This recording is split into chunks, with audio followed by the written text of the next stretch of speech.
1.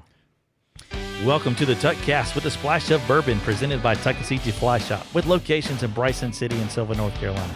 Be sure to follow the crew on Facebook at Tuckaseegee Fly Shop, Instagram at Tuck Fly Shop, and YouTube at Tuckaseegee Fly Shop for the latest information and instructional videos. Be sure to visit tuckflyshop.com for all things fly fishing in Western North Carolina and beyond. Today's episode is brought to you by Norvise. From their original 1970s prototype to their new legacy stainless steel vise, Norvise has been committed to one thing: efficiency. The company's long-standing slogan, "Tie better flies faster," truly encompasses what the Norvise fly tying system does.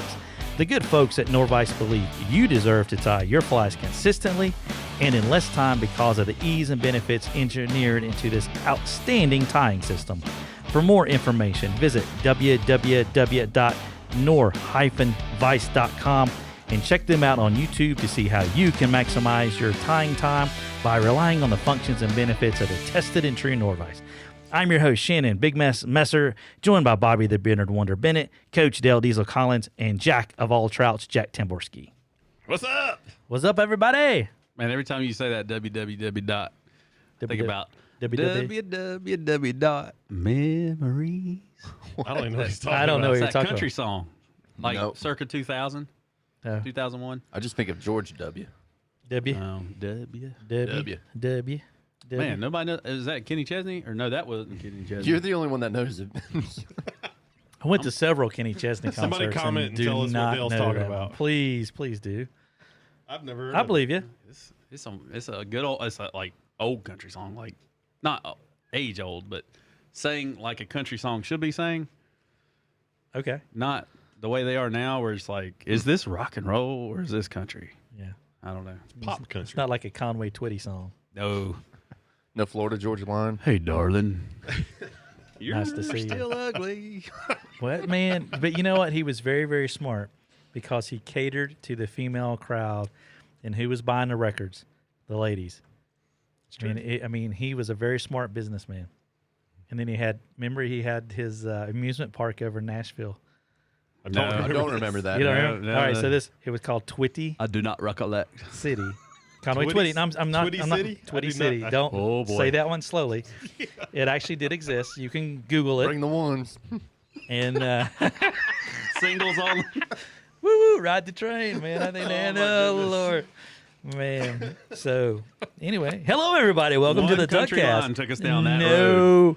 there's no bourbon so far in this one, as far as I know. What was in those Brought drinks? to us by Cookout. Yeah. Yeah. Sweet tea.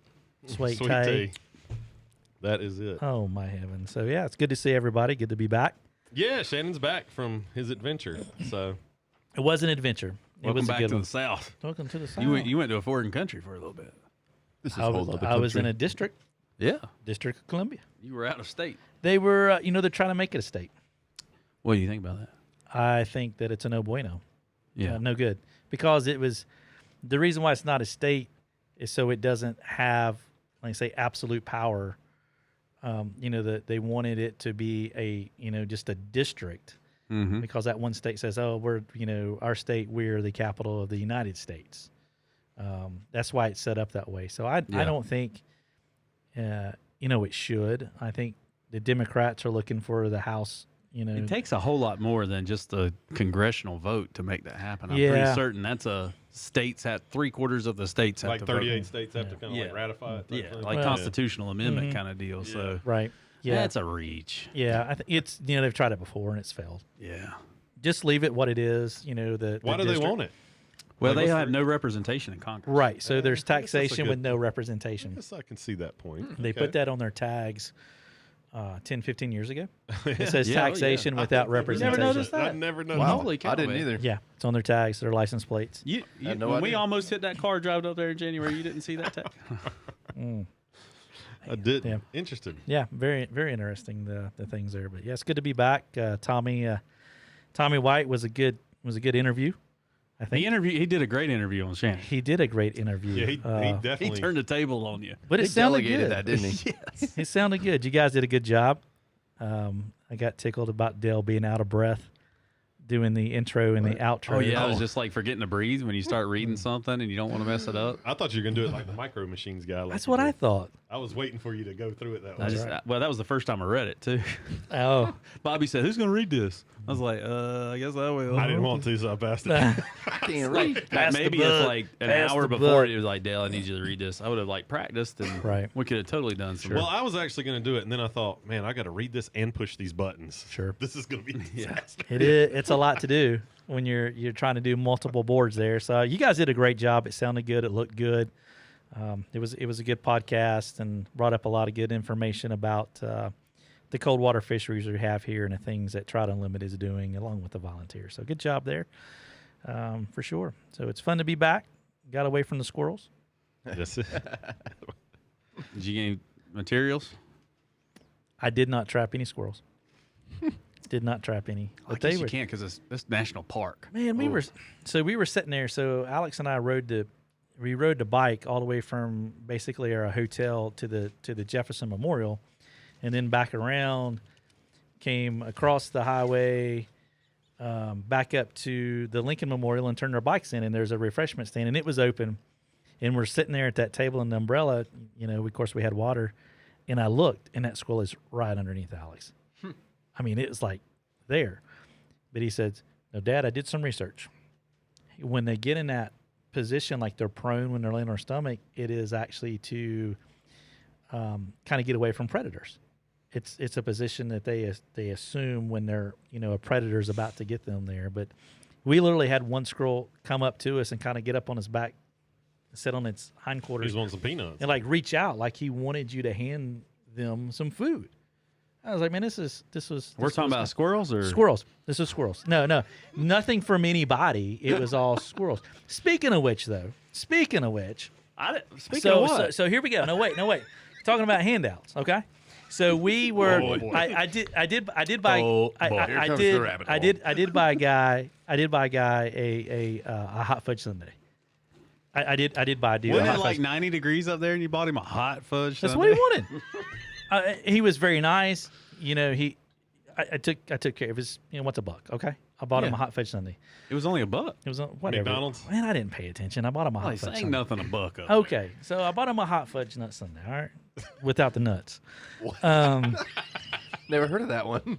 I didn't ask for the nuts. So, Oh, but man. anyway, You're not this is getting away with anything This is today, getting Shannon. better You're- by you're the back. minute. Yeah. Getting better. God, where was I going with this thing? Oh, so Alex. Handout. So after Tanya Braden had to leave to come home, you know, we had ridden bikes up there on Wednesday, or Thursday rather, and that was we kind of did down the the National Mall and stuff, and that was a good way to get around.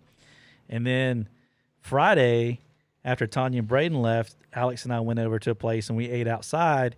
But we rode these two Razor scooters, the red ones, and they have the best suspension, had the big tires on them, and they're pretty legit. So his code was PRAN, and mine was CCAQ. You have to scan the codes on them, right? So I looked at them. I said, let's get the bikes because the bikes are going to cost less Why money. did we do this in January? All right, so we did. sounds fun. So we did. A lot better so than we walking did, 5 miles. So we did the bikes and stuff, and then when we retired the bikes, I said, "Man, we got to get a scooter. I ain't pedaling back up this hill." So we got these scooters, and they were Lime scooters. That's the company that does them. Well, their wheels are small, tiny. There's no suspension, man. They were bad. They were bad. But once we saw our scooters still sitting where we dropped them off, like, dude, we're getting back on these things, right? So we go through where Washington Circle is. Right down below that, there were some tents set up with people sleeping in the tents. Well, as we went by on the scooter, I looked. Homeless, not protest. Yeah. I went in. We went past, and the flap was open, like the window flap. Dude, there was 8 boxes of Nike. There was 8 Nike shoe boxes stacked up in that joint. Wow. They got in on some of that loot. I'm game. like, Alex, dude, did you see those boxes? I'm telling you, they did. Oh, yes. Yeah, so That Foot Locker. it was and it was interesting. We were waiting, for like Lyft and stuff like that, and seeing the buildings where we're at right there that they were boarded up or they had been damaged. Some were boarded up to kind of prevent it. But they even went down through Georgetown, old Georgetown. They went down to the Patagonia store. They knocked out the Patagonia store windows. Yeah, I saw some of your pictures. They of got that. some of that down through there. Tanya got a lot of that stuff. But Guess the hat prices are going up again. yeah, Thanks, could be, could be. But yeah, it was it was a good trip. Shout out there to the Metropolitan Police Department of D.C. Officer Harold Thomas, who took the time to talk to our family up there at the Farragut Square. They were protecting a statue up there. He subscribed to the Tuckcast, thanks to my wife. Oh, yeah? Yeah, absolutely. Right on the spot. Man, That's pulled out the awesome. thing. Is So Harold? Thomas. So Awesome. Officer Thomas, if you're listening, man, we appreciate you guys and all your Absolutely. brothers and sisters up there. Come down, let's go fishing. Absolutely, that's what he talked about. He loves this area. He's been here. So really like this cool. area. So if you're listening, we appreciate you and appreciate everything you're doing up there. But overall, with the museums being closed and stuff, it's still a good trip. Not a lot of people, of course, which made getting to, the statues, Park 'em the was monuments and stuff like that was fantastic. Yeah. I mean, you couldn't ask for better, honestly. That's cool. Was Arlington open? Were you able to Arlington was closed. We were going to go there Saturday. It is only open to families with passes.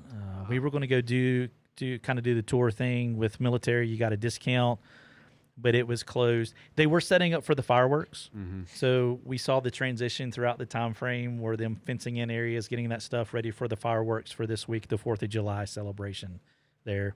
Cool. Went to Capitol Building, all around the places, and we had a good time. And Braden had a good time. I think both boys would like to go back, and so yeah, It's a great to good see time. the Capitol. It was cool. It was. is.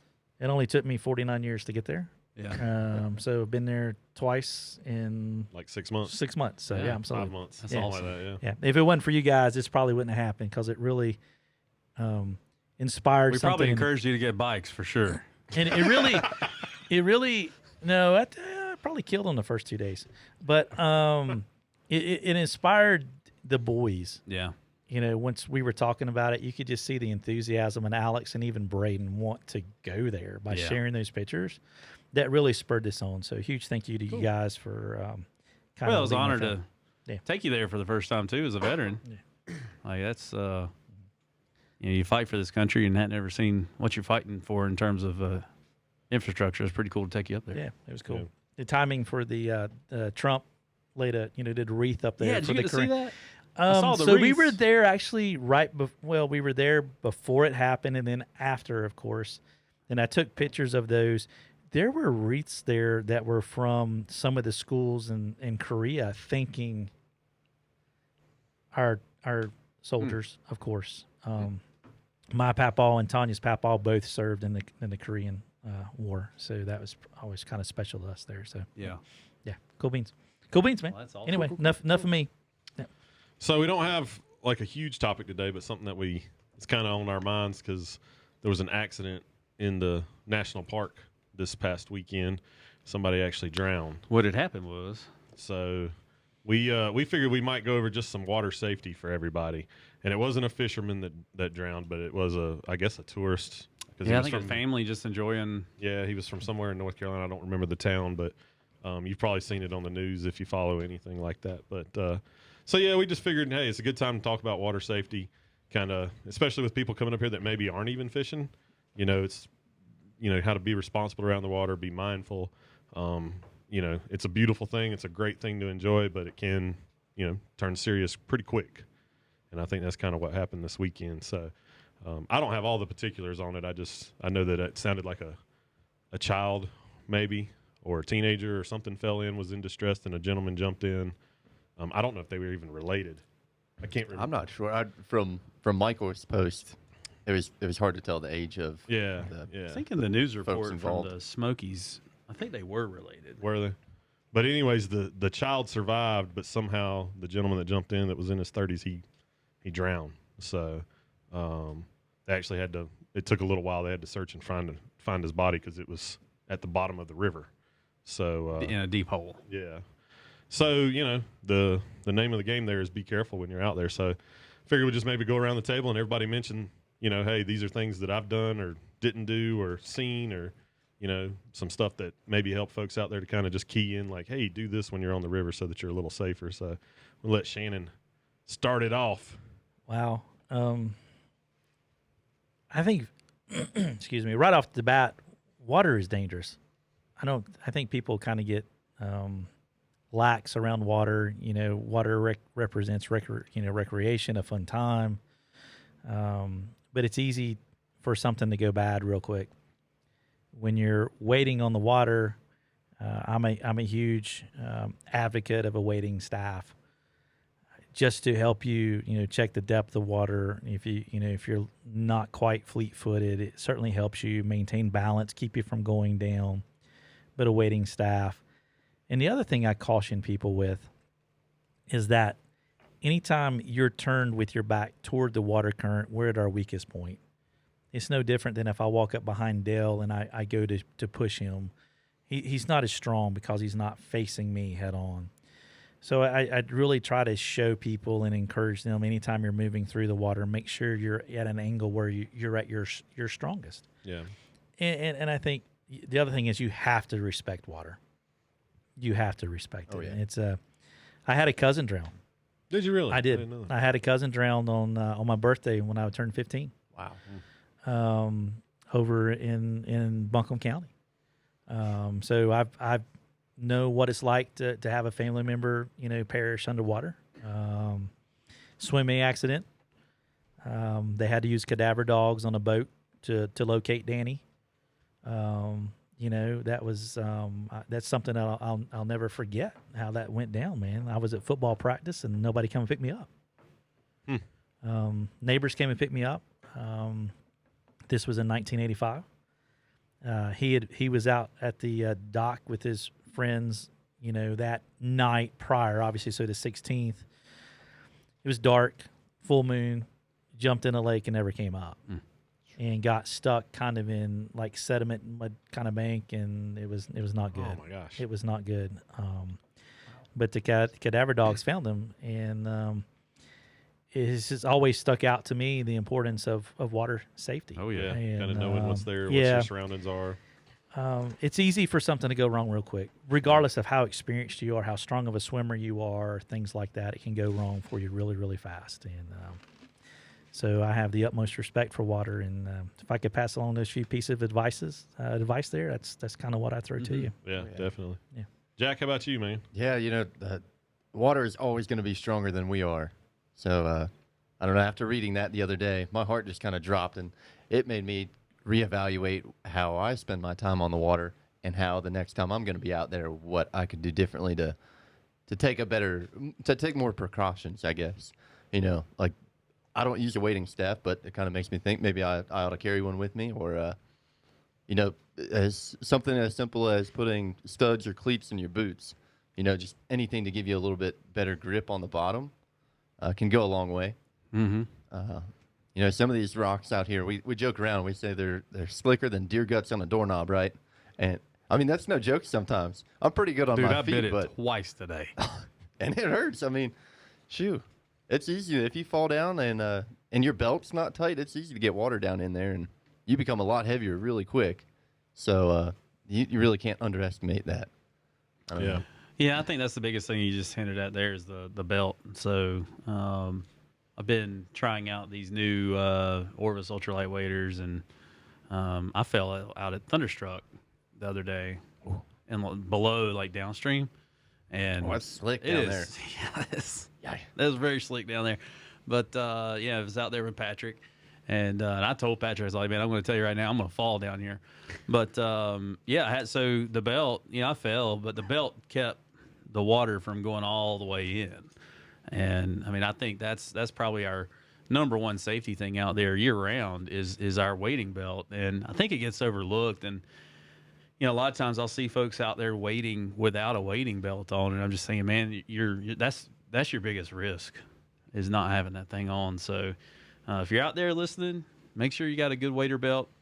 And if you don't, the next time you're here, let us help you pick one out. So, but no, that I think, I don't know. Have you said one yet? But What? You said one yet? No. I don't want to take yours. No, go for it. Go for it. Keep going. Well, I said the belt, but boots are important. Yeah. And one of y'all guys said something about the cleats, but yeah, today I wore a pair of boots that I normally only wear in the boat, and they did great on 98% of the rocks, but there was some type of rock out there that these boots were not going to grip, and I fell twice. One time, almost taking out the client. so yeah, it was. He heard me going down, and he started walking faster. He didn't want to get drugged. Yeah. Dale's gonna grab my arm and pull me down. Yeah. A little juke move. But no, yeah, good. Make sure you got good footwear out there. Yeah, I think from the equipment standpoint is super important from a fishing side of things, but you also kind of got to pay attention to what's going on. I know I've had a couple of experiences on the Tuck where I've actually been hit by a log because I was angled downstream. I was swinging streamers and stuff, and just not looking back upstream. And a lot of times when I do that, it's higher water because I'm using a two-handed rod. And if it's a big enough log, it could do some serious damage. So, kind of be mindful of everything. Like, take that quick glance upstream before you make your next cast almost every time, because you never know what's coming down. Obviously, flash flood conditions, all that, we could go into all that stuff. But, pay attention to the debris that's in the water, the depth of the water, like Shannon mentioned, I think super important. If you slip and hit your head on a rock and nobody's around, that's probably not going to be the best thing. That happened on Scotts Creek. Yeah. Oh, yeah, recently. 2 weeks ago. Oh, that's No what way. the sheriff was telling. The sheriff. Yeah, deputy they was telling found the us. dude Yeah. 4 days later. Yeah. Oh my god! I They did had not to- hear about yeah, that. Yeah. They had to use the dental records to identify him or something. Oh, Yeah. I know a lot of us like the solidarity of fishing, and it's nice to go on your own. But it's probably a good idea to let somebody know that you're going there and where you're going. And if you have a buddy or a relative that can go with you, probably not a bad idea, honestly. Because one slip and that's it. And it takes 4 days to find you, maybe. Or Well, maybe and I've never. had people in the shop that were going out to like Forney Creek by themselves. I'm like, hey, swing by the shop and let us know you made it out. Yeah. That's for their safety, not just wondering how they did. Yeah. Yeah, I agree. So it's really just kind of like think outside the box when you're on the water. Know your limitations. There's a ton of people that are like, oh, yeah, I've waded. I've done it my whole life. Fished Well, in Alaska. Yeah, yeah. Red flag. If you feel any discomfort walking into that water, you probably shouldn't go in it. That's I right. think we've all been there. You kind of get into a spot and you might be fishing for a minute. And you're like, wait a minute. How is it you May can not- go across one way, but coming back sometimes it's like, Oh, I know. And the glare, sometimes you don't think Yeah. about it. One way you can see through the water and, coming back. And you get on that side and you're like, how the heck did I get over here? yeah. And Like, you I start can't- like wobbling a little back and forth. You get nervous. Oh, man. Well, and the other thing is understanding dams and generation schedules. Yes. Not only here, but everywhere. Yeah, I mean across country. the tuck you can kind of figure it out. Okay, the water's starting to come up. I need to, you're starting to see the debris in the water and the mica dust and silt coming through and logs. But I know like up on the South Holston, that stuff comes up quick. Yeah. And And Halo, too. Nantahala, there were guys. Yeah, I think every year somebody gets into trouble up on the South Holston. So make sure if you're fishing a tail race, you check those dam schedules and understand them. And if you don't, call the shop that's nearby, and we'll definitely explain the situation. Yeah, and if you can't find an answer to it, probably just don't go. Go find another body of water. The other thing that will happen here too with us, because of the amount of rain we get, is you could be down in an area and it's not raining. However, up on the ridge top, it may dump an inch or 2 inches in a 30-minute time frame, and you could be fishing and all of a sudden you can start tell the water's coming up, and it will come up quick. Yeah. That happens. You need to get out. Yeah. Oh, yeah. Don't wait. Get out. You're about ready to get a flash, and it can be come up quick, go down quick, but it can be you could get stuck somewhere and On the wrong side of the river. a wrong side, or not even get to one side or the other. Yeah. That will happen here. Count on it happening during the summer months. If you're here, just understand that you could be out there and that happens. And I think that sometimes people don't think about the weather Yeah. affecting the flow that quickly. Mm-hmm. But these ridge tops, as we know, riding the edge of the Smokies and the Blue Ridges up around, It can come down hard and fast, and when it does, it can spell disaster. What year was it that Straight Fork blew out, where they had that log jam that let go, and it there were fish in the bushes and trees That was and in the stuff? Hit 90s. the hatchery. Yeah, that was in the 90s. Yeah. That was in the 90s. That's when the road was closed up through there. They had to rebuild a road up through there. I mean, it can happen that easy. It can. I was up there last it was like 2 summers ago fishing a stretch. And I could tell all of a sudden the water just went, the color changed like Dell would hit a switch, like a light switch. I'm like, okay, it's coming. And I was in an area I had to get out then. When I got out and got all my gear off and stuff and got down, in my car, drove down the road and waited, and it came. It was ultra fast. Mm-hmm. Never rained where we were at, where I was at. But by golly, up on the ridge, man, it came down hard. Well, you take Deep Creek. I mean, if you're fishing the picnic area, I mean, you got 9 more miles of creek going, I guess, northwest there. And, things can be completely different. I got to say, in especially the hard boat, just about every time, if anybody's been on the boat with me, you may not notice this because I obviously try to hide it. But Now you know. Now you know, like. But if the water is low, especially if you get caught out there on a low water day and you're going over a ledge, I mean, it's kind of like, oh gosh, I hope this goes well, because like you said, Shannon, it can happen so fast, and that rock, that rounder that's not making any kind of suppression in the water or whatever, it can spin a boat around quick, and we hear those horror stories up on the Madison. Fortunately, we haven't had too many accidents in boats here on the Tuck, and it's a miracle. Yeah. The last one I remember being, two winters ago. Yeah. It was in February where they sunk that boat down. Right at the ramp, yeah. Ooh. Yeah. That could have gone south. It really could have. Old Mike Kesselring was there to save the day. There you go. Shout out to Mike. That's right. With the amount of people who come here with their new boats, and it's like the first time, growing number we're of people. We're really fortunate that. Yes. Well, and I saw a couple guys. They had brought up a new hide, and it was an aluminum hide. Okay. And it was a lower water day, but you could hear them coming from a mile away. Oh, they hit a rock. Doom. All the fit. I mean, you might as well just forget catching it. Well, I noticed that they were, kind of tailing me all day. A couple times they passed me, and they passed me really close. So that told me right there they didn't really know what was going on. But I noticed they were just following me the whole day. So I figured out, okay, they obviously don't know where they're going. They're following my lines. And I was completely okay with that. Sure. I'd rather them follow my lines and get down safely than get into trouble. Yeah. And certainly, I mean, there was a couple of times where they hit a rock and it was a loud boom, and they got out of sight. And I just thought, man, I hope they figure out which way to go on that one ledge. Yeah. And then they came back in view, and I was like, okay, they did. But sure enough, they're like, yeah, we just bought this boat. It's our first trip down the Tuck. And it's running like 320. Yeah. And Sound like they're from Tennessee. I don't know where they're from. But, I mean, so you bring up a good point. We got a ton of people bringing their own personal crafts up here to float, which is fine.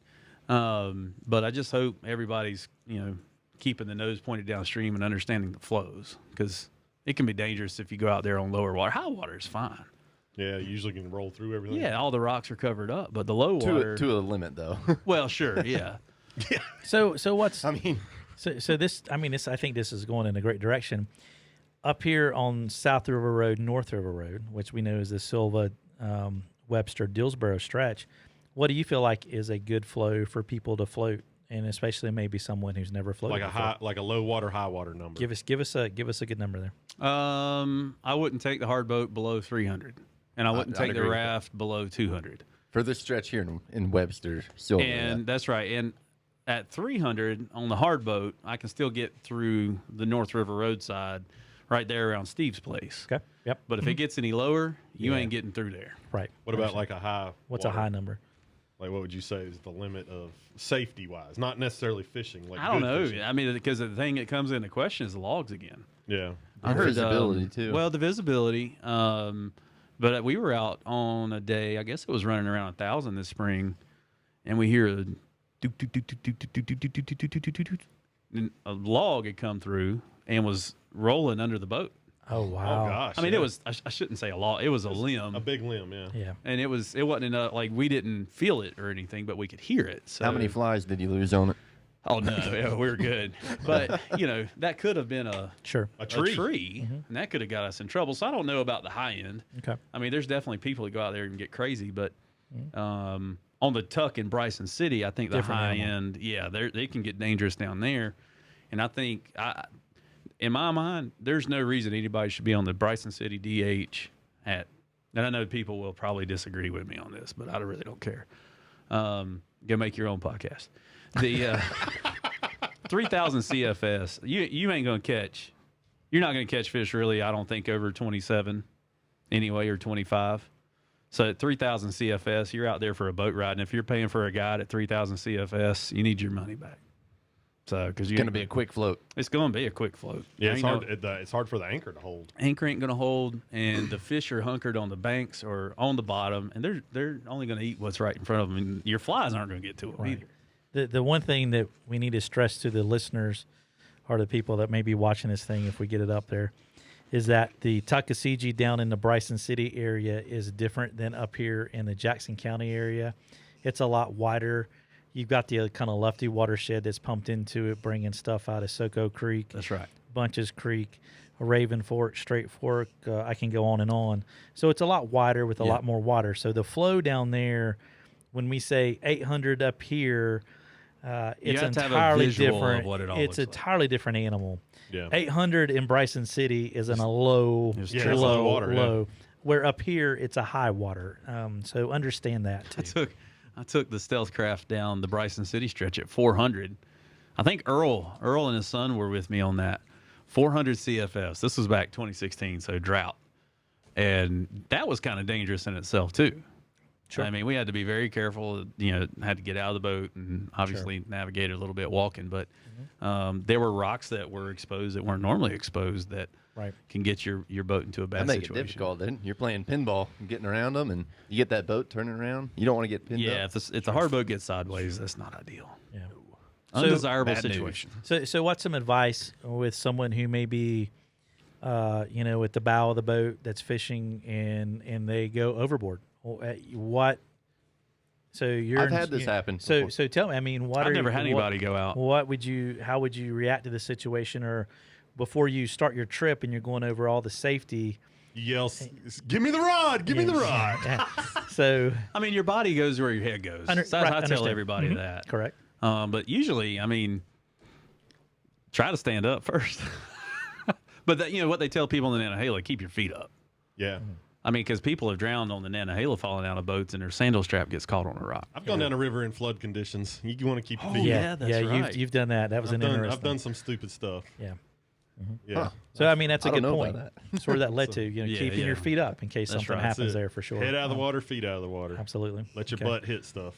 There you go. You can survive that. And if anybody has their own watercraft, drift boat, raft, whatever, and they're, don't hesitate to book a trip with us and say, look, I'm wanting to learn how to row, and we'll be glad to show you. I mean, it's Price doubles, but that's cool. it's a public river, so it's like I'd rather people be safe. Another thing we've been seeing lately is children under the age of 12 out there on boats, and they're not wearing life jackets. In North Carolina, you do have to wear one. What's the rule on that? I believe it's 12 and under, correct? I And- think and you it's have to wear- 13 or 16. What is it? No, I think it's. Well, it's I don't think it's 16. I think it's 12 Yeah, I or think 13. it's I think 12 our and rule is under. 16, Yeah. or at least on my boat. If you're Re- 13 and up, you don't have to wear one. That's 12 what it and is. under, you do. But no, we've been seeing a lot of boats go by, and those kiddos. yeah, a are lot of not social wearing- media. You know what's surprising about that? And I get it, it's a boat, but like when you're tubing, you don't have to wear one.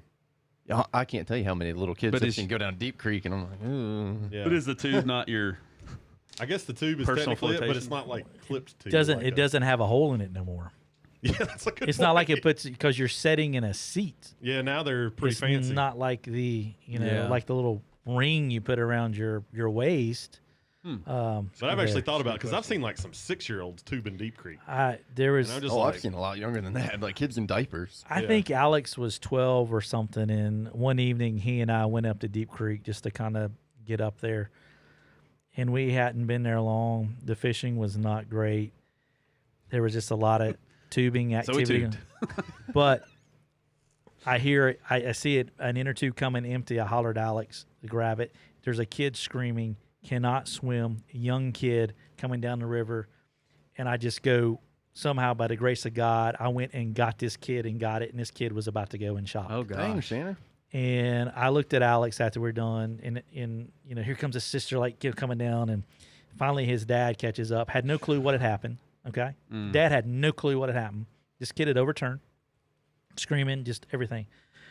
And we're walking out, after we got them back together. And I said, we were not here to fish today. Yeah. We were here for another purpose. Yeah. We were here to do what we did. Fishing was not in the cards. However, we were here to render assistance for that. And it doesn't take much. It doesn't not take much to turn a vessel over. It's the power of water is tremendous. So definitely, whether you're wading or swimming or crossing a stream at a river crossing that you're maybe hiking somewhere, things like that. It doesn't take much to make your day go south real fast, man. Heck, even if you're driving, you get underwater, make sure you crack that window. Oh man, Turn around, don't saying. drown. yeah. And Unless every you're going year, to Thunderstruck. every year, man. It's amazing what water will do to a vehicle. Yeah. Oh, yeah. It doesn't take much, man. If it will float an aircraft carrier, it's going to pick your car. That's a great point. It's real simple, people. Use some common sense. That's Well, amazing. good points. Hopefully everybody got something out of that, because that's an important topic, really and truly it is. So in other news, we're going to do a fishing report here in a minute, but we got some shop news. It's sad but good at the same time. So old Jack Tamborski over here is going to be leaving. He's him and his wife are going to move out west, and there it is. Move it all up. So he go ahead To the west side. I'm going to solo you out here on the screen so you can tell everybody where you're going, what's up, all that good stuff, man. Yeah, we'll be out in Bend, Oregon. So if I know anybody out there, drop me a line, say hey, let's catch up. I'm pretty excited to be out there and, I don't know, have some different and new fishing opportunities. I'll probably pick up a two-handed rod, get into that. But there's a lot of cool national parks out there I'm looking forward to exploring, especially Yellowstone. Might have to go see Dale out here this August. I don't know. But my wife has taken a job with the Deschutes County school system. I'm still looking. If anybody knows, drop me a line there. But no, it's an exciting adventure. I turned 27 last week, and we don't have kids yet. It's an exciting time. So you got one life, live it, right? That's what we're doing. YOLO. So I'm going to miss all my regulars, people I haven't met before that maybe have listened to me, or you follow me on Instagram. I don't know. Yeah. You come by the shop, said, hey. If you want to say bye to Jack, come by the shop in the next week or so. Yeah, well, I'll be heading out on the 8th, which is Wednesday. Next Wednesday. Wednesday, yeah.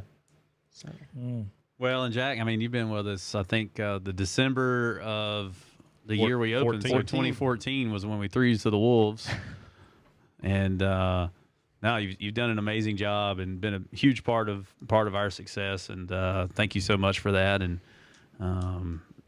it's Tuck Fly Shop will keep going forward, but we won't have another Jack Tamborski. it's been a fun ride. Absolutely. Trying not to tear up right now. Oh, man, look at that. Let's get him crying. Come on. Zoom in. You were such a great employee. Don't leave. What are you guys going to do without me? You've only been Find that open tear. for like 4 months without me, Oh, man. Well, we do appreciate You'll be all it. right. We wish y'all the best, man. It'll be fun. Hopefully we can make it out to see you guys and hang out a little bit. That's what I'm So, excited about. I'm already trying to figure that one out. Yeah. Yeah, we've got the Deschutes River going right through town. There's more breweries per capita in Bend than anywhere else in the country. So I know, Dale, that'll probably draw you out there. Not to single you out, but And you're not far from, what is it, Crater Lake National Park? That's just like south of you. I think it's 30 or 45 minutes, something like that. But not too far.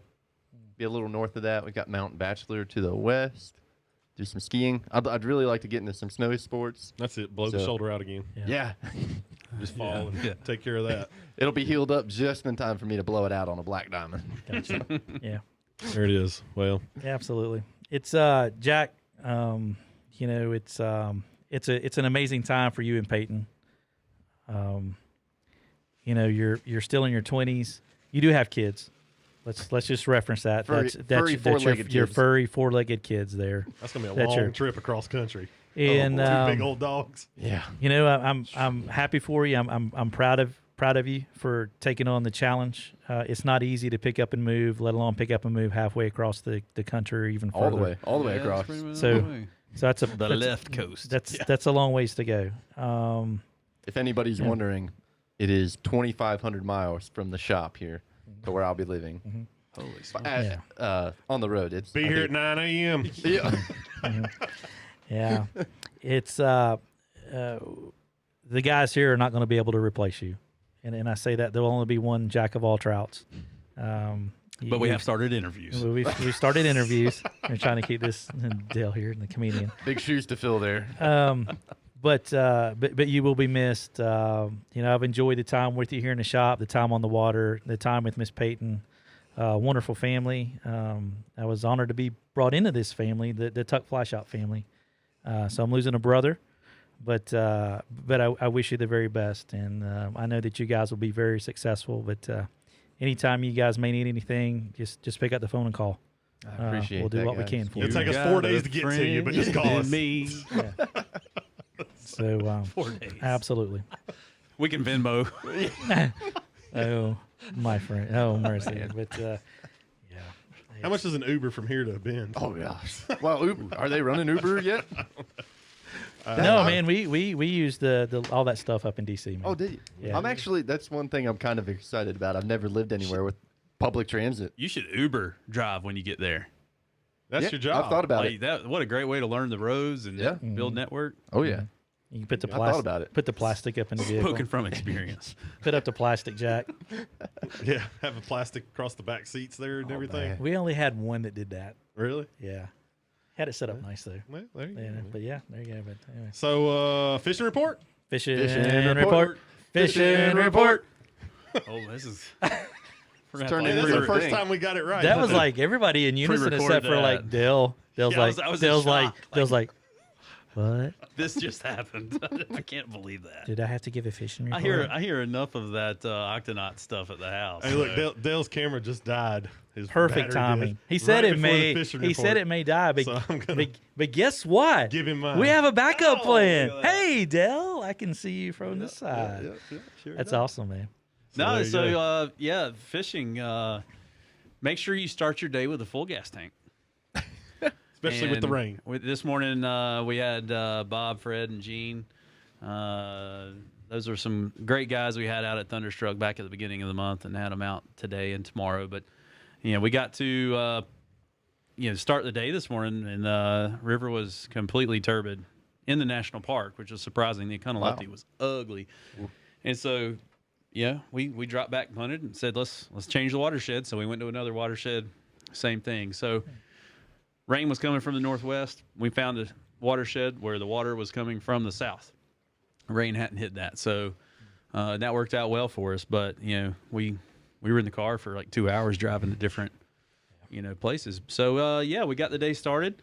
Top water, I started with dry dropper. Bobby started with double nip set up under an indicator, and we both had success. So we were really pleased how the morning turned out. But you just gotta wait 5 minutes. The weather's going to change. Don't plan your trip based on the weather percentages.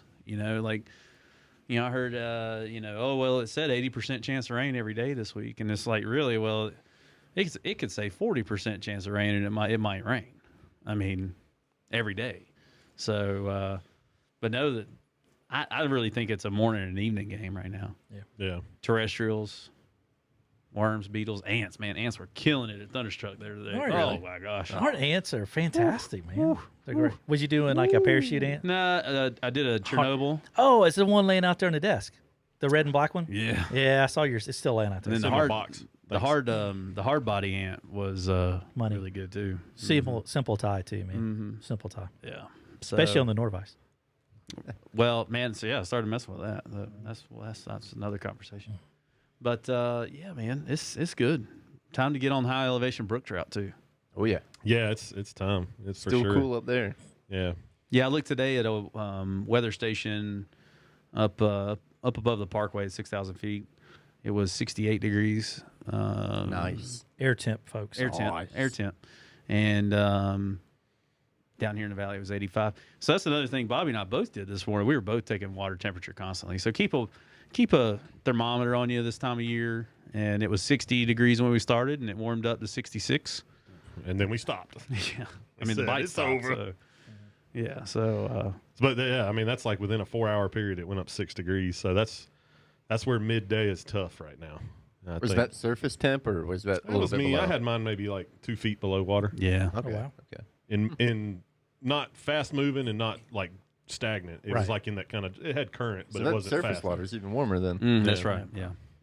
Yeah, and I love how Bobby does his thermometer. How much feet of line do you have attached to your thermometer? It broke the last Oh, time, man. not today, but the last time I was out. So I've only got like a couple feet of Yeah, line attached. To I it. got 3 feet. I love on it. mine. Bobby just like Yeah. just unrolls Yeah, down. that's So right. he had it. I actually hooked need to up set right. up where like got like a little carabiner where I can just like clip it and let it just hang for a minute or two. No, I mean it's a great tool. Got it rigged up on the boat to do that. Absolutely, Yeah. it's a great tool. It, Make well, fun. it gives you an idea, especially if you're having some activity and then all of a sudden it shuts off. You take the water temp and you go, oh, wow, it's warmed up quite a bit. Yeah, Time to go hit the L trail. I mean, yeah. And that's what some people do. We'll get- go hit the breweries. Absolutely. Got It's the a fly great- fishing great trail, job. and we got the L trail. I know that I was away last week. Dale did some tying on the Norvice, as you could hear in the last podcast, and I could kind of tell that a little bit today. And a positive note, Dale did a good job cleaning up. but there's some things there that we want to hit, and we haven't done it this week. Today, I was just in today, first day back. But there's a dubbing bench, some things like that we definitely want to hit and try to get some footage of there for sure. And for you folks who watched the Facebook Live event that we did for Norvice that Bobby helped out on and stuff, we appreciate that. That was a really good turnout. Hopefully folks enjoyed those flies there that we tied and seeing the use of that particular tying system. So We never put that up on YouTube, did we? I think we need to put that you up need to on- get that put up. We might throw that up yeah. sometime this week along with this. And Yeah, the video quality is really good on that, so you have a chance to see 4 flies Yeah. being tied there and me answering some questions along the way too. So it was a maybe we'll try to put that one up Thursday because we'll put the That'd be podcast up with Tuesday. Maybe Come on, make right. that the Thursday post or something. there you go. For YouTube. Good deal. Absolutely. Cool. Everybody good? Yeah, man. About time for me to Let's go do out. it. All right, so I'm going to do my Hearts and best minds to clear. try to get through here, and I've been giving Dale a hard time about this. Watch me stumble through this here and trip all over myself. And we'll blame it on Jack and all the tears, man. So anyway. But anyway, a special thank you to Norvice for making this episode possible. The good folks at Norvice believe that you deserve to expect consistency and efficiency out of your tying system. When tying on the Norvice, you will quickly see the benefits of tying flies while physically spinning the vise. This is a remarkable feature that I strongly recommend watching on the Norvice YouTube channel, or ours, of course. There are a lot of great rotary vices on the market, but only the Norvice spins the hook. It is for this reason that it's been said that the Norvice is the most innovative fly tying system on the market. Never again do you have to wind the slack thread onto your bobbin spool. The Norvice Auto Bobbin does the work for you. For more information, visit www.norvice.com and check them out on YouTube to see how you can maximize your tying time by relying on the functions and benefits of the tested and true Norvice. A lot of truth to that, folks. Folks, we appreciate you listening to the Tuckcast with a splash of bourbon. Jack, good luck. We appreciate you. Signing off for Bobby the Bearded Wonder, I'm Shannon, the Big Mess Messer, and we'll catch you on the next one. Y'all take care.